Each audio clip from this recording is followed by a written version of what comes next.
Hello again, everybody. We're going to continue with chapter 28. It begins on page 258. Parenting advice. Mamas, don't let your larva grow up to be ants. Meg thrashed in her goo case. Get me out of here. I don't have a blade. My fingers crept to the ukulele string around my neck. Actually, I have your blades. I mean your rings. You don't need to cut me out. When the ant dumped me here, I dropped the packet of seeds. It should be close. She was right. I spotted the crumpled pouch near her feet. I inched toward it, keeping one eye on the ants. They stood together at the entrance as if hesitant to come closer. Excuse me. Perhaps the trail of dead ants leading to this room had given them pause. Nice ants, I said. Excellent calm ants. I crouched and scooped up the packet. A quick glance inside told me half a dozen seeds remained. Now what, Meg? Throw them on the goo, Meg said. I gestured to the geraniums bursting from her neck and armpit. How many seeds did that? One. Then this many will choke you to death. I've turned too many people I cared about into flowers, Meg. I won't. Just do it. The ants did not like her tone. They advanced, snapping their mandibles. I shook the geranium seeds over Meg's cocoon. Then knocked my arrow. Killing one ant would do no good if the other three tore us apart, so I chose a different target. I shot at the roof of the cavern, just above the ants' heads. It was a desperate idea, but I had success bringing down buildings with arrows before. In 464 BCE, I caused an earthquake that wiped out most of Sparta by hitting a fault line at the right angle. I never liked the Spartans much. This time I had less luck. The arrow embedded itself in the packed earth with a dull thunk. The ants took another step forward, acid dripping from their mouths. Behind me, Meg struggled to free herself from her cocoon, which was now covered in a shag carpet of purple flowers. She needed more time. Out of ideas, I tugged at my Brazilian flag handkerchief from my neck and waved it like a maniac trying to channel my inner power. Back, foul ants, I yelled. Brazil! The ants wavered, perhaps because of the bright colors or of my voice, or my sudden insane confidence. While they hesitated, cracks spread across the roof of my arrow's impact site, and then thousands of tons of earth collapsed on top of the murkies. We are now on the top of page 60. When the dust cleared, half the room was gone, along with the ants. I looked at my handkerchief. I'll be Styx. It does have magic power. I can never tell Powell about this, or he'll be insufferable.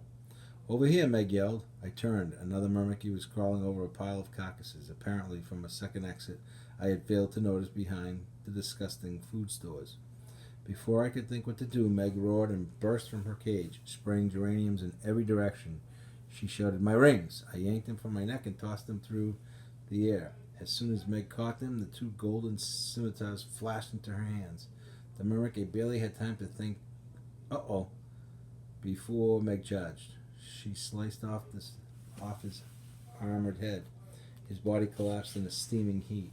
Meg turned to me. Her face was tempest of guilt, misery, and bitterness. I was afraid she might use her swords on me. Apollo, her voice broke. I suppose she was still suffering from the effects of my song. She was shaken to the core. I made a mental note never again to sing so honestly when a mortal might be listening. It's all right, Meg, I said. I should be apologizing to you. I got you into this mess. Meg shook her head. You don't understand. An enraged shriek echoed through the chamber, shaking the compromised ceiling and raining clouds of dirt on our heads. The tone of the scream reminded me of Hera whenever she stormed through the hallways of Olympus, yelling at me for leaving the godly toilet seat up. That's the Queen Ant, I guessed. We need to leave. Meg pointed her sword toward the room's only remaining exit, but the sound came from there. We'll be walking in her direction. Exactly. So perhaps we should hold off on making amends with each other, eh? We might still get each other killed. We found the Queen Ant. Hooray! All corridors must have led to the Queen. They radiated from her chamber like spikes on a morning star. Her Majesty was 3 times the size of her largest soldiers, a towering mass of black chitin and barbed appendages, with diaphanous oval wings folded against her back. Her eyes were glassy swimming pools of onyx. Her abdomen was a pulsing, translucent sac filled with glowing eggs. The sight of it made me regret ever inventing gel capsule medications. Her swollen abdomen might abdomen might slow her down in a fight, but she was so large she could intercept us before we reached the nearest exit. Those mandibles would snap us in half like dried twigs. Meg, I said, how do you feel about dual-wielding scimitars against this baby? Meg looked appalled. She's a mother giving birth. Yes, and she's an insect which you hate, and her children were ripening you up for dinner. Meg frowned. Still, I don't feel right about it. The Queen hissed, a dry spraying noise. I imagined she would have already hosed us down. Hosed us down with acid if she weren't worried about the long-term effects of corrosives on her larvae. Queen ants can't be too careful these days. You have another idea? I asked Meg. Preferably one that does not involve dying. She pointed to a tunnel directly behind the Queen's clutch of eggs. We need to go that way. It leads to the grove. How can you be sure? Meg tilted her head. Trees.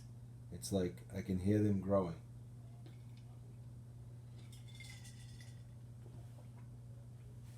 That reminded me of something that muses once told me, how they could actually hear the ink drying on new pages of poetry. I suppose it made sense that a daughter of Demeter could hear the growth of plants.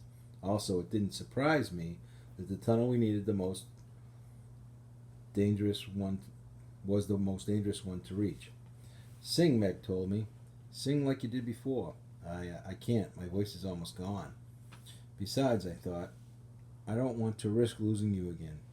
I had freed Meg, so perhaps I fulfilled my oath to Pete, the geyser god. Still, by singing and practicing archery, I had broken my oath upon the river Styx not once, but twice. More singing would only make me more of a scofflaw. Whatever cosmic punishments await you, I did not want them to fall on Meg. Whatever cosmic punishments awaited me, I did not want them to fall on Meg. Her Majesty snapped at us, a warning shot, telling us to back off. A few feet closer and my head would have rolled in the dirt. I burst into song, or rather, I did the best I could with the raspy voice that remained. I began to rap. I started with the rhythm boom, chicka boom, chicka boom. I busted out some footwork of the 9 muses and I had been working on just before the war with Gaia. The Queen arched her back. I don't think she had expected to be rapped to today. I gave Meg a look that clearly meant, help me out. She shook her head, giving the girl 2 swords, and she was a maniac. Ask her to lay down a simple beat, and suddenly she got stage fright. Fine, I thought, I'll do it by myself. I launched into Dance by Nas, which I have to say was one of the most moving odes to mothers that I have ever inspired an artist to write. You're welcome, Nas. I took some liberties with the lyrics and may have changed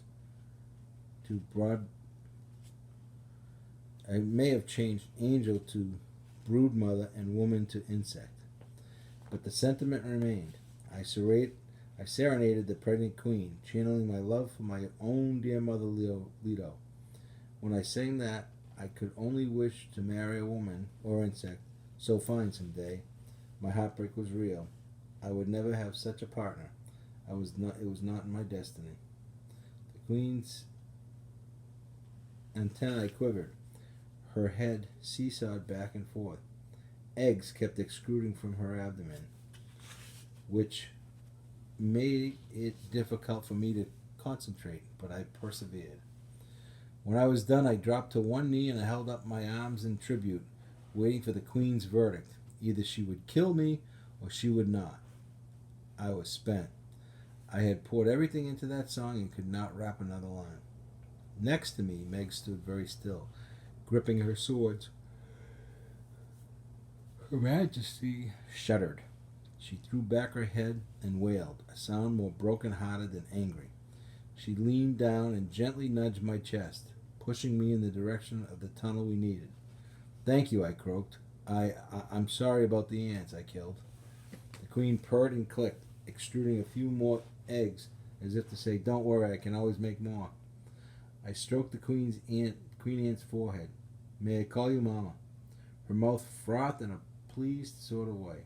Apollo, Meg urged. Let's go before she changes her mind. I was not sure Mama would change her mind.